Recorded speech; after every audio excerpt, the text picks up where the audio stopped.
Welcome to మన chef. నేను మీ మాధవిని. ఈ సంక్రాంతికి మురుకులు చేసుకోవాలి అంటే ఒకసారి ఈ మురుకుల్ని ట్రై చేయండి. ఆల్రెడీ నేను మీకు 3-4 రకాల దాకా మురుకులు చేసి చూపించున్నాను.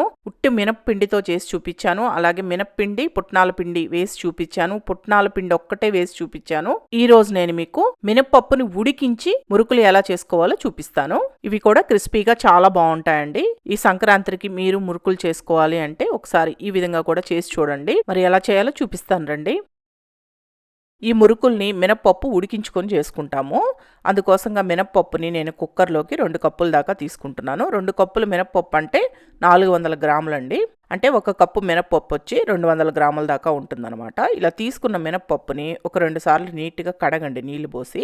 కేజీ బియ్యం పిండికి వచ్చేసి 350 గ్రాముల నుంచి 400 గ్రాముల దాకా మినప్పప్పు పడుతుందన్నమాట. అందుకని నేను 1 కేజీ బియ్యం పిండి చేసుకుంటున్నాను కాబట్టి 400 గ్రాములు మినప్పప్పుని తీసుకున్నాను. ఇలా తీసుకున్న మినప్పప్పుని బాగా కడిగి 1 కప్పు మినప్పప్పుకి 3 కప్పుల చొప్పున నీళ్లు పోసుకోవాలి. నేను 2 కప్పులు మినప్పప్పు తీసుకున్నాను కాబట్టి 6 కప్పులు నీళ్లు పోస్తున్నాను. ఈ నీళ్లు పోసిన తర్వాత కుక్కర్కి మూత పెట్టేసి మీడియం ఫ్లేమ్లో పెట్టుకొని 4 విజిల్స్ రానివ్వండి. పప్పునేం నానబెట్టాల్సిన అవసరం లేదండి, డైరెక్ట్గా కడిగి స్టవ్ పైన పెట్టొచ్చు, తొందరగానే ఉడికిపోతుంది. ఆ పప్పు ఉడికేలోపు మీరు ఏం చేస్తారంటే ఇలా 1 కేజీ బియ్యం పిండిని కలుపుకోవడానికి ఈజీగా ఉండేటట్లు ఏదైనా బేసన్లో వేసి పెట్టుకోండి. మీరు షాప్లో కొన్న బియ్యం పిండితో అయినా చేసుకోవచ్చు, లేదా ఇంట్లో మనం ప్రిపేర్ చేసుకున్న బియ్యం పిండితో అయినా చేసుకోవచ్చు. నేనైతే ఇంట్లో చేసుకున్న బియ్యం పిండినే వాడుతున్నాను. పొడి బియ్యం పిండి అండి ఇది. ఇలా తీసుకున్న ఈ బియ్యం పిండిలో మీరు రుచికి సరిపడా సాల్ట్ వేసుకోండి. సుమారుగా ఒక 3 టీ స్పూన్ల దాకా అన్న పడుతుంది సాల్ట్. ఫస్ట్ నేను ఒక 2 టీ స్పూన్లు వేసాను, సరిపోకపోతే చూసుకొని మళ్ళీ వేసుకోవచ్చు. అలాగే కారం ఒక 2.5 టీ స్పూన్ దాకా వేసాను, చూసుకొని ఇది కూడా సరిపోకపోతే మళ్ళీ వేసుకోవచ్చు. అలాగే 1 టేబుల్ స్పూన్ దాకా వామును కూడా తీసుకొని ఇలా అరచేతిలో వేసి బాగా నలిపి వేసుకోండి. దీంట్లోనే ఒక 2 టేబుల్ స్పూన్ దాకా నువ్వులు కూడా వేసుకోండి. నువ్వులు కావాలంటే మీకు కొద్దిగా ఎక్కువ కావాలన్నా వేసుకోవచ్చు. నేనైతే ఒక 2 టేబుల్ స్పూన్లు వేసాను. ఇవన్నీ వేసుకున్న తర్వాత ఒకసారి ఈ పిండిలు అన్నీ బాగా కలిసిపోయేటట్టు కలుపుకోవాలి.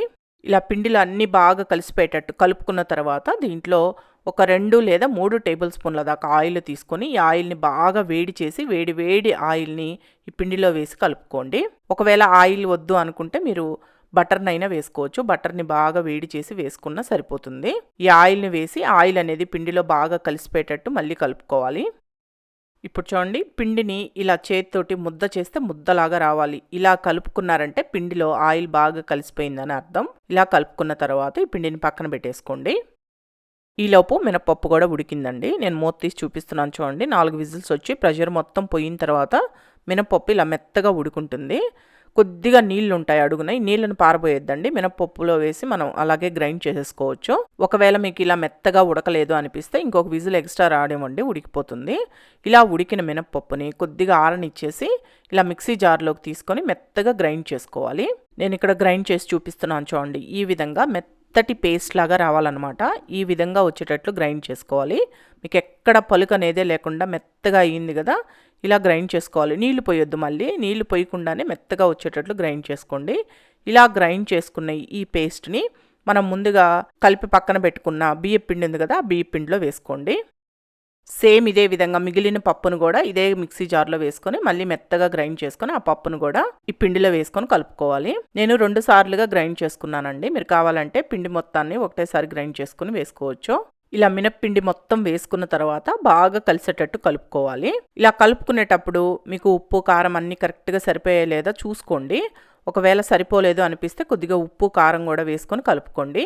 నేను ఈ పిండి మొత్తానికి గాను 3 టీ స్పూన్ల ఉప్పు, 3 టీ స్పూన్ల దాకా కారం వేసుకున్నాను. ఇలా ఉప్పు కారాన్ని మీ టేస్ట్కి తగ్గట్టు అడ్జస్ట్ చేసుకొని బాగా కలుపుకోండి. ఇలా కొద్దిగా గట్టిగా ఉంది అనిపిస్తే కొద్దిగా నీళ్లు పోసుకుంటూ కలుపుకోండి. కాచి చల్లార్చిన నీళ్ళని కొంచెం పోసుకొని కలుపుకుంటే బాగుంటుందన్నమాట. గట్టి ముద్దలాగా కలుపుకున్నారనుకోండి, మీకు ఆయిల్ ఎక్కువ పీల్చకుండా బాగా వస్తాయి మురుకులు.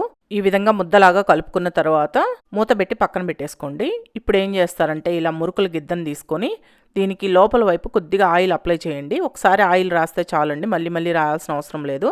ఎందుకంటే పిండి అంటుకోకుండా చక్కగా వస్తుంది. అందుకని కొద్దిగా ఆయిల్ అప్లై చేసేసి ఈ పిండిని కొద్దిగా తీసుకొని మురుకుల గిద్దల్లో పెట్టుకొని ఇలా మురుకుల గిద్దల్ని క్లోజ్ చేసుకొని బటర్ పేపర్ కానీ లేదా ఏదైనా క్లాత్ పైన కానీ ఆయిల్ కవర్ల పైన కానీ ఈ విధంగా మురుకుల్లాగా ఒత్తుకోండి. నేను ఇక్కడ చూపిస్తున్నాను కదా, ఈ విధంగా ఒత్తుకోవాలి.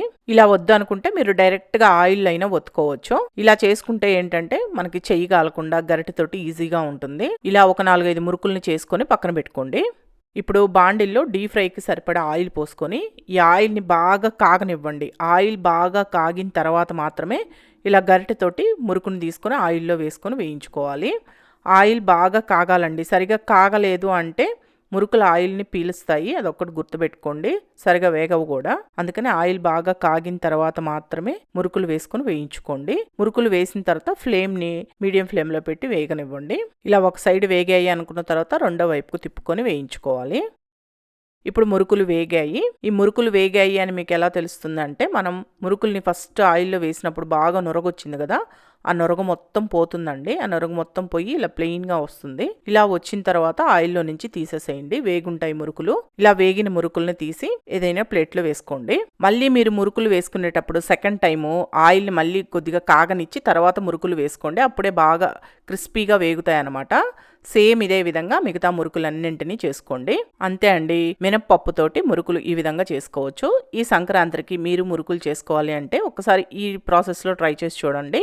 చాలా క్రిస్పీగా బాగా వస్తాయి. ఈ వీడియో మీకు నచ్చితే మన షెఫ్ ఛానల్ని సబ్స్క్రైబ్ చేసుకోండి. లైక్ చేయండి, షేర్ చేయండి, కామెంట్ చేయండి.